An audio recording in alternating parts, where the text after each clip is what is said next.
In this video, I'm going to talk about how to do your takt planning around non-rhythmic work. People ask me all the time, Jason, does takt planning work when you're dealing with a laboratory or a hospital or a school?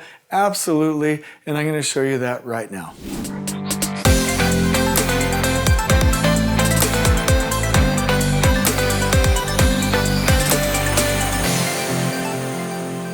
Typically, when people think about takt planning, they're thinking, okay, you've got a multifamily building and you've got similar rooms, and this is going to be really easy. You have different suites that are the same size. You can just go ahead and split this up into zones, like maybe in half or in fourths, and you have consistent work throughout, and so your takt plan looks really nice and beautiful. That's typically what people think when they hear about takt planning, but the truth is much, much different.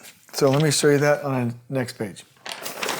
The truth is, and I'll just use the example that we typically use in our TPS course. Let's say that you have a building, and I'll just use the second floor of the example that we always use.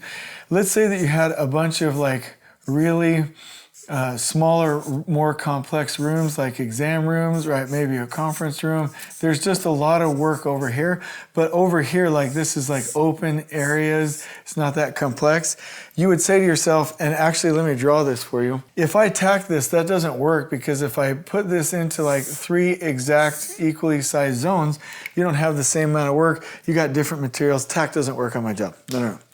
Well, this is an incorrect assumption. What we do is we do not create zones by area like I've shown in the light blue. We create zones by work density.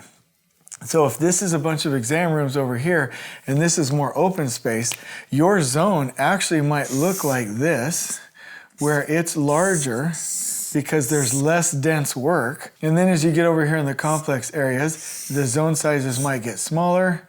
And then when it gets really dense, it might even get smaller still, to where the zone sizes are not anywhere close to the same area as these big ones. And so as your trades are coming in, they experience the same amount of work, same amount of work, same amount of work, same amount of work, same amount of work. So they're level.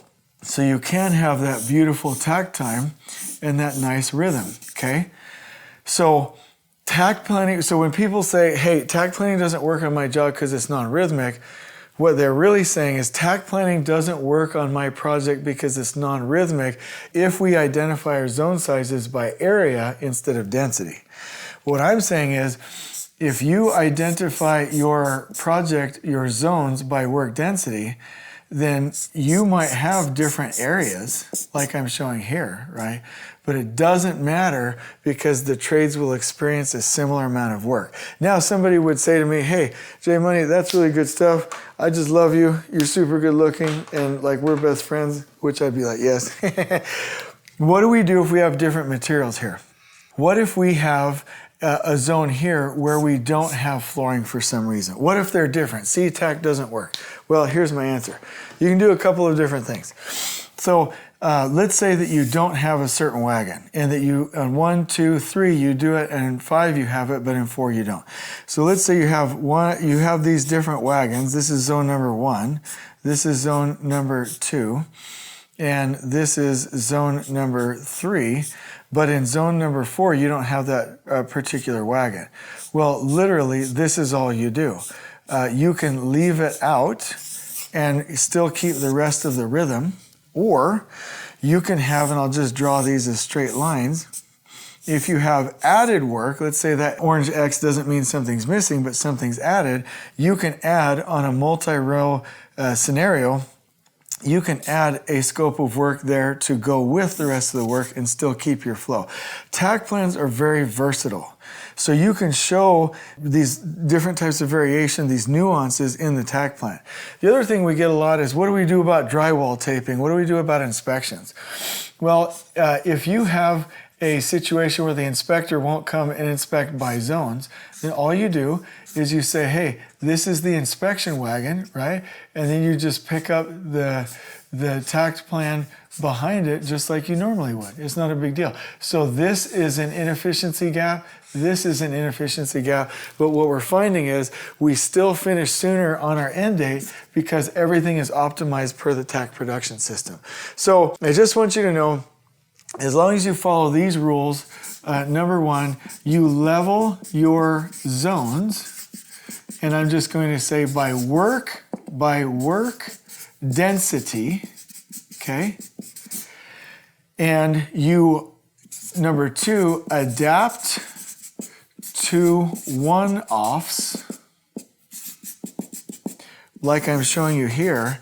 You can really account for any kind of variation that you'll ever see inside of a Takt plan. So the statement that, hey, Takt doesn't work on non-rhythmic work is totally false. It 100% does. It works on laboratories, hospitals, schools, airports, schools. All you do, like on a school, for instance, is you have the offices versus the classroom versus the fields versus the gymnasium. Each of those are separate phases with their own Takt time, with their own zoning strategy, with their own trades.